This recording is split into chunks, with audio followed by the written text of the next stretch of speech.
আপনি যদি ধরতে পারেন যে আপনার অন্তরে অমুকের প্রতি হিংসা আছে, ওনার প্রতি হিংসা আছে, এটা যদি আপনি ধরতে পারেন, তাহলে ইনশাআল্লাহ ট্রিটমেন্ট ভেরি ইজি। আমি ট্রিটমেন্ট বলতেছি একেবারে সহজ, কিন্তু আগে আপনাকে খুঁজে বের করতে হবে কার প্রতি আমার হিংসা হয়। খুঁজে বের করার পর দ্বিতীয় কাজ হলো চিন্তা করবেন, আমি যদি হিংসা করি তাহলে কেমন যেন আমি আল্লাহর ফয়সালাকে অস্বীকার করলাম। ঠিক না ঠিক বলেন?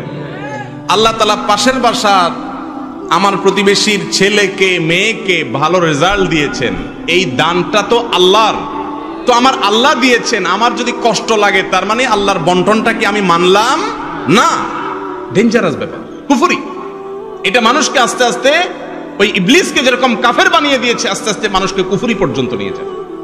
এই কথার যখন চিন্তা করবেন তখন ইনশাআল্লাহ নিজের ভেতরে হিংসা দূর হওয়ার প্রাথমিক পদক্ষেপ চলে আসবে, যে এটা তো আল্লাহর বন্টন, আমি হিংসা করে কি লাভ হবে? হিংসুক হিংসা করে পৃথিবীর কারোর কোনো ক্ষতি করতে পারে না। বরং আপনি কি করবেন, ওই মালিকের সাথে কথা বলা শুরু করবেন। বলবেন, মালিক তুমি তাকে দিয়েছ, তোমার ভান্ডারে তো কোনো কমতি নাই, তাকে দিয়েছ তার জন্য আমার কোনো কষ্ট নাই, আরো দাও, আমাকেও দাও সাথে মালিক। ব্যাস, এটার নাম হলো গিবতা, বাংলা বলে ঈর্ষা। এটা খারাপ না, এটা জায়েজ আছে।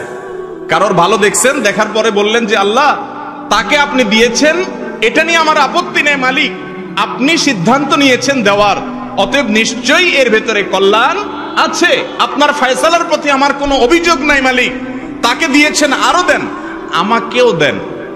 হলো কি? ঈর্ষা। এই ঈর্ষাটা হিংসার মতো নিন্দনীয় বা খারাপ না।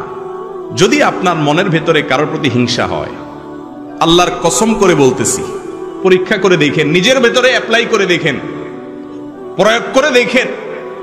যদি আপনি হিংসার রোগ ধরতে পারেন যে অমুকের উন্নতিতে আমার ভেতরে জ্বালা পড়া শুরু হয়েছে, এরপরে আল্লাহর সাথে যদি কথা বলেন, আল্লাহ ওনাকে দিয়েছেন, ভালো কথা, আমি আপনার নাখান্দা গোলাম, আমার হয়তো উপযুক্ততা নাই, তার হয়তো কোনো গোপন ভালো আমলের কারণে তাকে দিয়েছেন, আল্লাহ আমাকেও দেন। এভাবে যদি আল্লাহর সাথে কথা বলেন, দেখবেন যে হিংসা অর্ধেক মন থেকে এমনি দূর হয়ে গেছে। এরপরে দ্বিতীয় যে কাজটা করবেন তা হলো, তারপরেও যদি দেখেন না চিনচিন করে জলে, এবার অ্যান্টিবায়োটিক দিবেন। অ্যান্টিবায়োটিক কি জানেন? অ্যান্টিবায়োটিক হলো নিজের প্রতি নিজের সংগ্রাম। এবার এটাকে বলে আত্মসংগ্রাম। নিজের বিরুদ্ধে নিজে যুদ্ধ করতে হবে। এখন এবার আপনাকে অ্যান্টিবায়োটিকে যেতে হবে, অপারেশনও বলতে পারে। সেটা হলো এবার নিজের নফসকে বলবেন, নফস আমার আল্লাহ তাকে দিয়েছে, তোমার কাছে কষ্ট লাগে, তুমি হিংসুক, ছোট লোক, অতএব এটার শাস্তি হলো তুমি আল্লাহর কাছে মনে না চাইলে হুদামিসা দোয়া করো, এমনি দোয়া করো, আত্মলি বলো, আল্লাহ ওনাকে যা দিয়েছেন আল্লাহ ওনাকে আরো দেন, আরো দেন। আল্লাহ আল্লাহ আপনার শুকর, আপনি তাকে দিয়েছেন, তার ছেলেকে এ প্লাস দিয়েছেন, আল্লাহ আরো দেন। আল্লাহ ওনার ব্যবসায় অল্প দিনে এত লাভ করছে, আল্লাহ ডবল করে দেন।